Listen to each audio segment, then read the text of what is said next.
This podcast is for informational purposes only and should not be considered legal, health, tax, professional advice.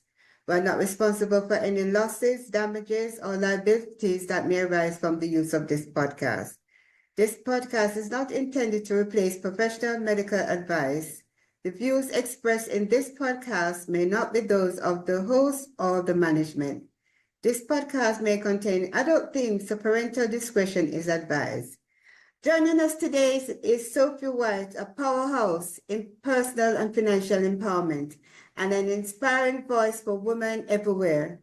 She's a certified life coach, financial planner, and author of Ending the Cycle of Abuse to Purpose.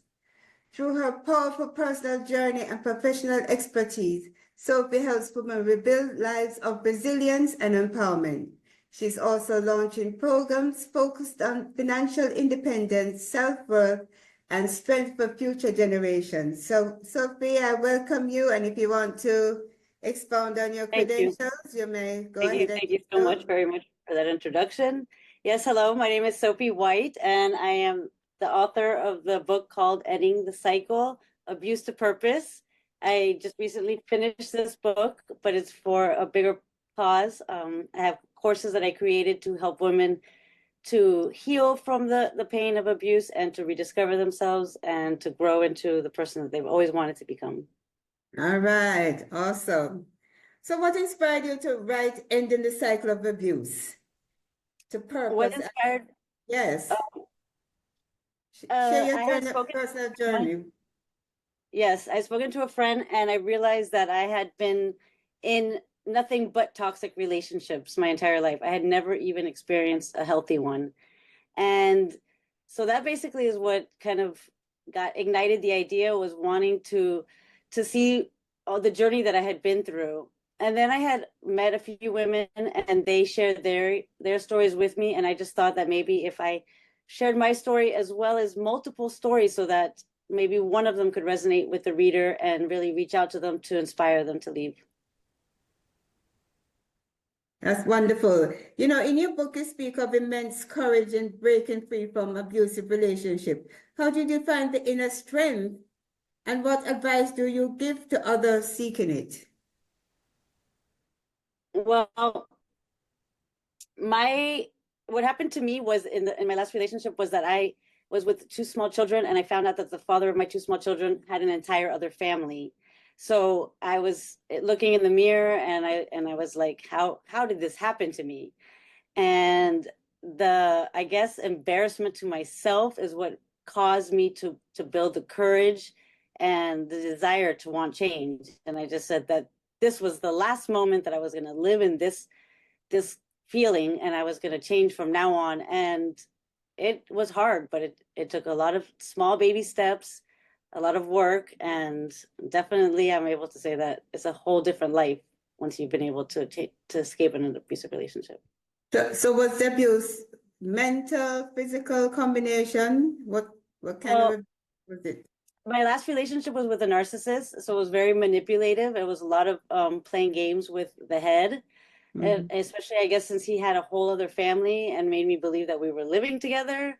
That was extremely toxic, constantly always, blaming me for all the problems that happened in his life, a lot of gaslighting, and that caused me to become very insecure and lose a lot of my self-worth.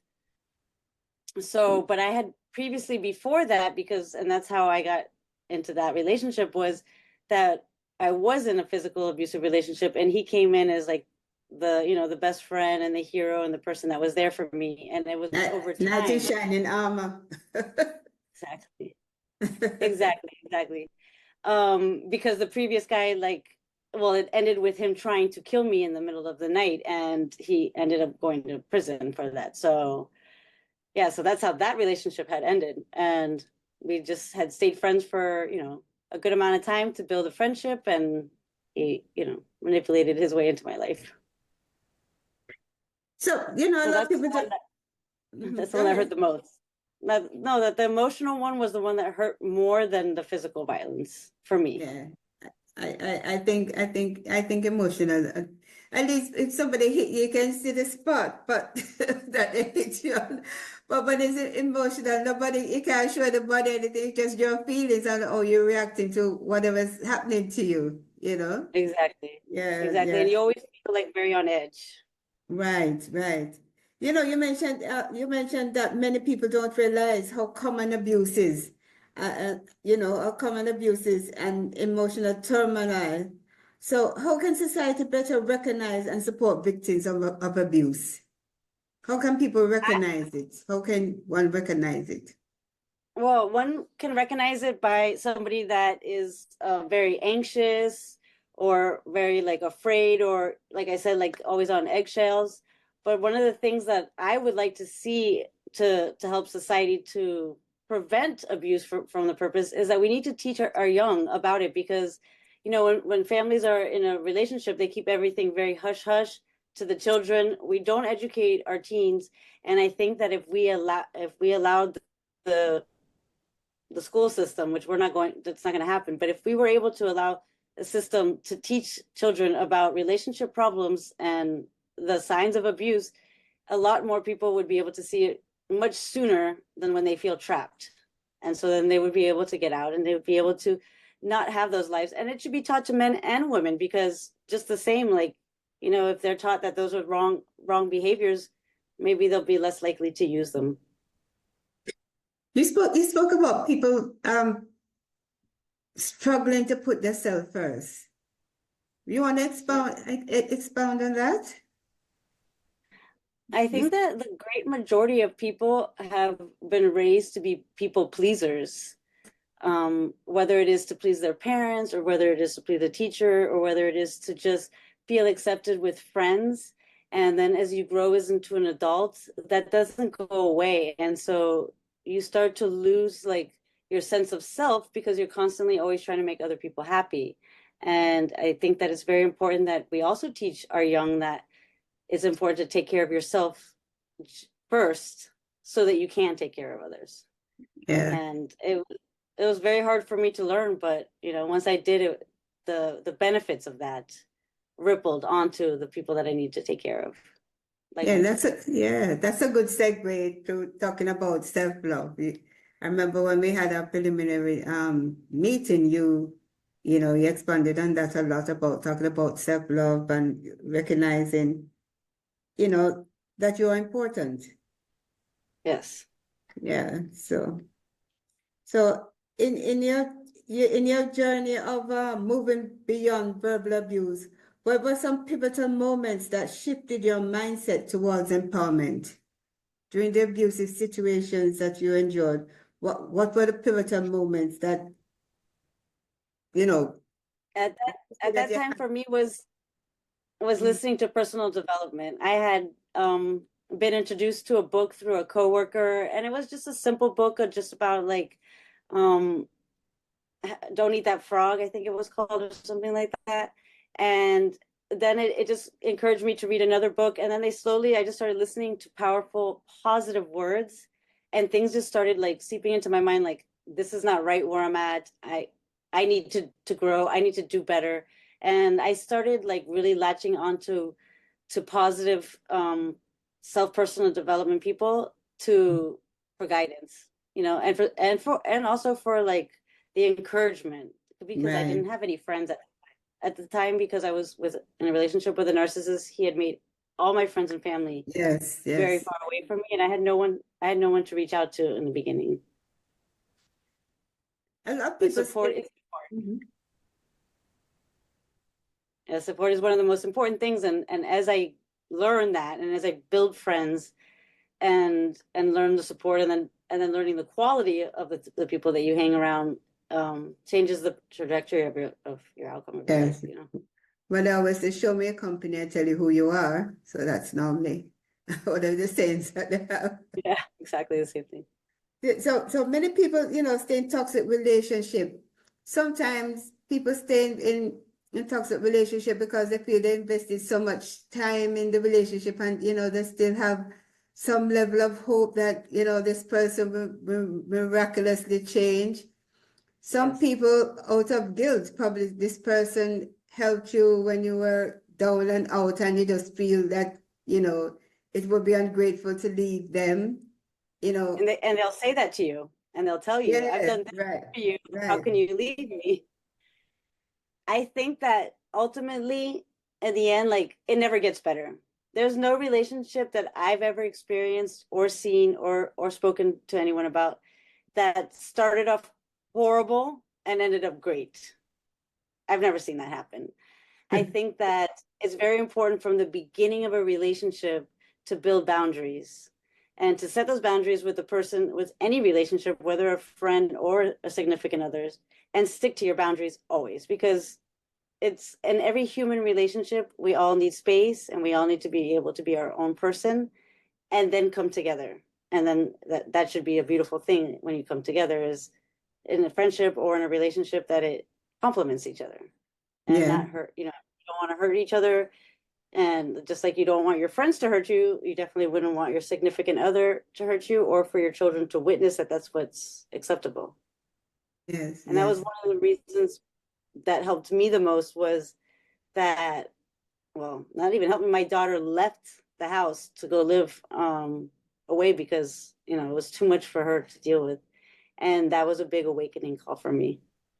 Yes, yes. To know that she probably couldn't stand just seeing you unhappy and hurt, Crying a lot. So she had to take away from it, herself from it, because you don't know, probably she would have done something, that she would, you and her would regret. So she probably knew Yes. her Now from my that. daughter's Yeah. 24 years old, and I'm lucky she's in a very healthy relationship, that she was able to Right, right, learn the behaviors were the ones she doesn't want.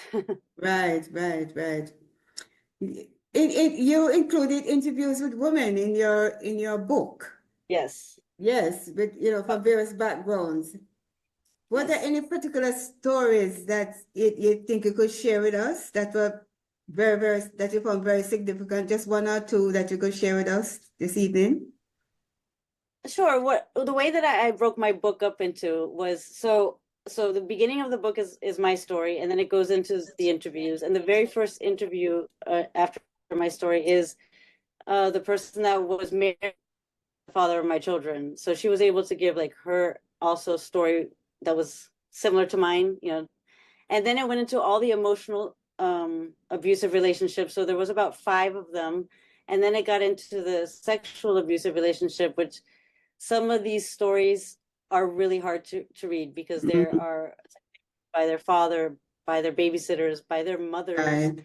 Mhm. by their best friends' fathers, and so there were some that, I mean, there was a specific story where a woman, she left her husband for a man, and he financially abused her because he was a drug addict, and so she was making good money and he was spending it as fast as she was making it, and that drove her to want to kill herself, and she took over 1,000 pills, and in that she reached out to her husband and he saved her life. But that was one story that really resonated with me. But there were so many, and they're hard to get through. Yeah, I guess yeah, because I've read them so many times. But yes. the idea is that if someone's in that situation and they can resonate with that story, and then they can hear the end of the story where the woman has finally escaped and is living a better Right. life, that it'll encourage them to do so. So that's what I hope. And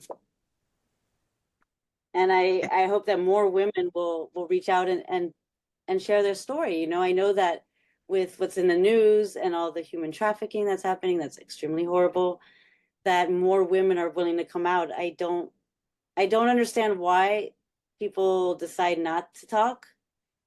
But at the same rate, when something horrible happened to me, I waited a long time as well. So I don't really even understand why that happens.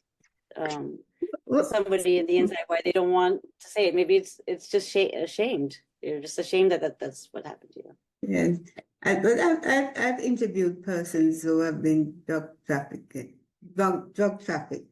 and they say that, that there's a level of shame, stigma attached to people, sort of treated different, but they know. Some, well, the person said the men treat them different, but the women are more sympathetic, Gotcha. but yeah, but so it's a hard thing to go through, and most people want to put that behind them. They don't want to, be talking about it. So, they just want to get out of it and, probably just start a fresh life, so Yeah. yeah. Well, when I was growing up, my three closest friends had all been molested by their either their father or their uncles, and I thought, my goodness, I'm so lucky. And then was violently raped at the age of 16 by my friend's brother, and then I was like, okay, so now instead of it being three, I'm the one out of the three of the. Now it's 4 on 4. We've all been abused, and so Right. that really gave me a lot of fear for women in general and all over, because you never know what's happening to them. Yes. With my children, even with my grandchildren, I never like this sleeping out with, at people's house, because you don't really know who the characters are. You don't really know which demons in them. You know what I mean? They might I look fair, 100% agree. yeah, I was good to very, you, but yeah, but and then so the times that they threaten the children and say that, or the child, that if they speak, they talk about it, they're gonna do something to the parent, or so exactly. yeah. So I personally don't encourage it. They can come to my house. I don't have a problem. Everybody can come, but I don't like my child, because, as I said before, you don't really know who is in the house there and what Yeah. demons they possess in there. No, I agree Yeah, 100%. yeah. And You especially like one of the stories that was in my, I didn't put it in the book, but it was one of the stories I interviewed. The girl, her parents were very strict, and the first time she was allowed to sleep over was at her best friend's house from church when she was 15. And the very first time, the father started molesting her and continued to for 3 or 4 years. And at this point, the parents fully trusted this other family, not knowing what was happening Mhm. behind the doors. Yep, yep. You talk about being one of 7 billion people on the planet. How does this perspective shift the way someone might approach finding happiness and love? I think that the reason why I wrote that is because that was the one thing that like really helped me, like, because when I was in an abusive relationship, it was like, no one's ever gonna love you because XYZ. No one's ever. So I used that thought. There's a 7 billion people on this earth. Of course, someone's gonna love. You know what I mean? Like I can't allow someone to tell me that nobody's ever gonna love me again. And boy, was he wrong, because I've been loved way better. There you go. There you go. There you Yeah. go. So luckily, with all the lessons and all the hurt that I experienced, in my 20s and my 30s, and I was able to grow and learn self-love and learn boundaries, I was able to find myself a wonderful husband that, we're able to have a healthy relationship. But it's work, and you have to put it in and you have to work together. And it has to be a 50-50. It has to be something that you both want. Right, It's right. at the same level. Yes. So how has sharing your stories with others, both in the book and in public, impact your own healing journey? Your sharing. I think it has a huge, huge process. Part of the process was the writing it out, was and Mm. speaking to people about it, was helping me heal. Um, I think that it was really good in the beginning, but when I had to read some of the stories over and over, it led me a little bit into a depression, and that did happen to me, and that's why I created these courses for the aftermath to help the women not, fall into. I fell into drinking, which is substance abuse, and so that caused me to go, into a further down and a longer journey to completely heal. And so once I got sober and really was able to work on myself fully, that's when the healing journey really began, and I was really able to impact people. And now I'm able to read these stories without them bringing me down or making me feel sad. I feel very strong about them, and I feel that they can help somebody, and that's what I share them for. You know, based on your experience, what are some of the red flags for that for emotional abuse that that we don't really pay attention to when we're in relationships? What are some of the red flags? Okay, so the main red flag when you are first in a relationship is like if they love bomb you, like give you too much love Oh, obsessively all the time. That is usually feels really exciting and it feels super lovely and you feel super in love. And that's the idea of it. They Mhm, want you to fall in love with them so mhm. that they can slowly peel off their mask and start acting like their true selves. Oh, yeah. Another one is like inconsistencies. Like if they say like they're gonna do something and they don't do it, Mhm. or if the stories don't line up with what they've told you previously, definitely that's something, a huge red flag you should pay attention to. And also, if they start saying belittling you in any way, even in the beginning, it'd always be like a little joke, like, oh, like when you always, I don't know, tie your shoe wrong or whatever it could be. Mhm, And mhm. that's just, it could start off as a joke, but then later on, in real anger, it could become very, very, very ugly. So those were Well, some signs that I could share with them. But I have a quiz, an assessment quiz that you can take if you're not sure you're in a toxic relationship, that you're very in love and you think that this is just, you're going through a hard patch. It could be, how long has that patch been? Has it been a year? Has it been 3 years? Take the assessment at toxic-redflags.com. And it's about 15, 16 questions, and it'll let if you're in mhm. a toxic relationship, and it gives you the level of the severity of the toxicity of your relationship so that like, do I need to get out and run right now, or is it something that I should slowly work on? And I obviously offer courses for the aftermath if you need help with the healing process and Right, rediscovery. right. Uh, most of the persons that I've spoken to have said that one of the things, the first thing they do is separate you, cause some problem between you and your family, and like you have to make a choice between them and your family, and because they want to isolate you from them because they don't want you speaking to anybody to say, tell them what's going on, and then they influence you either to leave or what have you. So they tend to create friction that you have Yes. to choose between them and your family, or to Well, my, isolate. my father lives in France, so he didn't get to Mhm. see um, my, ex that often. But one of the first times that he came to visit me, the very first night, he went out there Mhm. and started an argument with my dad and caused all this kinds of problems so that he never had to come around again when my dad was here. There you go. Perfect example. Well, that person said Exactly. that's the ammo. That's the ammo. Separate you from your And so family. like when I was in the hospital with the babies, my friends would come to visit me. He'd be gone the whole time and he'd only come when visiting hours were over. You don't want to have any interaction with them. Not even his own family. Like even when his own family was visiting me, they Mm-hmm. wouldn't want to be So what are some of the most what are some of the most common emotional challenges survivors face when they want to leave the relationship, and how can they work around that? When they there. The want to most leave the common is relationship, yes. fear. Is Yeah, fear. yeah. How can they work around it? Well, first and foremost, prepare and plan. Because if you have a Mm-hmm. plan in place, then there should be nothing to be scared about because you know what's going to happen next. Um, Leave, just do it, and don't turn back. Mm-hmm. The most important thing is not to go backwards because then it becomes twice as hard. And then if you go back again, then it becomes 4 times as hard. So once you are aware that you're in a toxic relationship and that you know that you want better for yourself, fear is there, but don't let fear overcome you. You got to go out and take care of that and move on and move out of that relationship. So that way, that you can beat that. And then you're going to be sad and you're going to feel lonely. And those are emotions that you need to go through so that Mm-hmm. you can move on and feel strong again. And Yeah, yeah.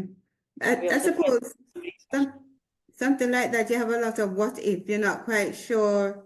What if I go out there and I can't make it? How am I gonna feed myself? How am I gonna clothe myself? Suppose I can't get, there's a lot of what ifs for people, when they, There is, but yeah. at the end of the day, when you really want something or you really need it, it'll be there for you.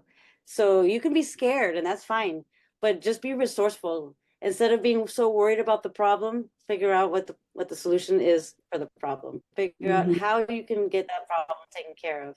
And maybe you're in a situation where you can't leave right away because you're in a financial bind. Prepare for it. You know what I mean? Plan, save little by little, even if you can just, get a couple dollars here and there until that you're able to leave. Make sure that you leave safely if you're in a very dangerous situation. So, what does empowerment look like for you now? You've come out of that situation. So, what does empowerment look like for you? So, for Sophie White, what does it look like? For me, it's really just about helping other people. I just really want to have less people go through what I went through, less crying, and and to have support when you're really needed. Because, like I said, it was very hard for me because I had no friends and no family at that time. It took a lot longer for me to heal, and I would just like to have the support for other women so that they have somewhere to come and someone to speak to, if even when they have nobody, because I'll always be here to listen to somebody if they need somebody to listen to, because I feel like that is the most important thing about being able to move on is to be able to be heard and to be understood, because most likely you haven't been heard in a really long time. Most likely you missed all your emotions. And it just, you feel so broken, and the only way to heal from being broken is to be able to talk through it, to journal it, and meditate for a better life, and that better life, it will come. So don't let the fear hold you back. Right. Good. I was scared. I was very scared. Good job there. So, last question. How do you hope your book will contribute to the larger conversation about emotional abuse, healing, and finding purpose beyond the pain? Well, I would like to be able to provide this book. Of course, I sell it on Amazon for anybody that would like to buy it, but I like to be able to provide it to the police force if they're in a situation where they're on a call and they're at a domestic violence and they take the person that is the abuser away. Leave them a book or leave them the Audible so that they can sit there and stories, and hopefully it will give them the courage at that moment when something just bad happened to be like, this is my time. I need to call my life again and I need to find purpose. Yes. So that's, I work with a police officer, and he's trying to help me with that mission, but I'd also like to provide it to shelters for women, just for them to have on the book, so that if they're there, they can read them and give them words of encouragement. Right. So I'm just hoping that I can reach the right people in the right places. And that's the hard part, is that when you're in an abusive relationship, sometimes you're locked in a house. You don't have access to things. That's so true. That's the part that's scary, is that I want to be able to reach them where they need to be reached. And I'm always open to new ideas. Anyway. Right. Well, this has really been awesome. So, Sophie, as you wrap up, we thank you for sharing your incredible journey and insights with us. Your story of resilience, combined with the tools you have created, is truly inspiring. You've shown us that no matter where we start, there's always a path to empowerment and purpose. So, to anyone listening, remember, healing, self-worth, and a fulfilling future are within reach. All of it is within reach. So thank you, Sophie, again for helping so many find their path forward. So at this point, can you tell the listeners how to get in touch with you, and if you have any freebies? And I put it in the narrative also of the podcast, so they can get it there also. Awesome. So like I mentioned before, I have the assessment. If you're not sure you're in a toxic relationship, or if you have a friend that you need to open their eyes, I have it at www.toxic-redflags.com. And you take the assessment there, and it'll give you your score, and then you can see how toxic your relationship is. I also have the book on Amazon right now. You can get it on Kindle. If you have Kindle Unlimited, they'll let you download it for free. Otherwise, you can download it on Kindle. And also you can reach me on my coaching page, www.balancebees.com, where you can get all of my courses as well, or you can just get a hold of me from there. sure. Okay. And thank you So, for this interview, and thank you for the opportunity to share my story with you. I really appreciate it. well, the pleasure has been mine because, especially in the church environment, a lot of women that you see, even when they come to church, they're in abusive relationship and they don't want to speak, they can't speak. So this is giving them an opportunity to hear from somebody who has been through it, and to let them know that there is a light at the end of the tunnel. There And the is, church is a great yes, place for community yes. support. So, Yes. it's gonna go to a lot of persons who would normally listen to or get advice or would have to pay for advice like this. Great. I guess it is right Awesome. here. So I really appreciate it. And I know I'm gonna hear great things from you, great things about you. And I know that we'll probably be seeing this book in some of the shelters, you know. Yes, we will. Yes, we Yes, will. there you go. Yes. And if you know of any churches that want to have a call for any women, I'd be more than happy to send a copy Okay, to. okay. So I'm sure feel that free when to they send me. listen to this, they will reach out to you, those who want to. Because I Perfect. said a lot of persons they like to keep the business private, but it doesn't make sense if you're being tortured and you know Exactly. And if you become need inspiration, there's many stories to inspire you. right, right. So all right. So thank you so much. So much. Yeah, have a wonderful evening. Goodbye. Have a wonderful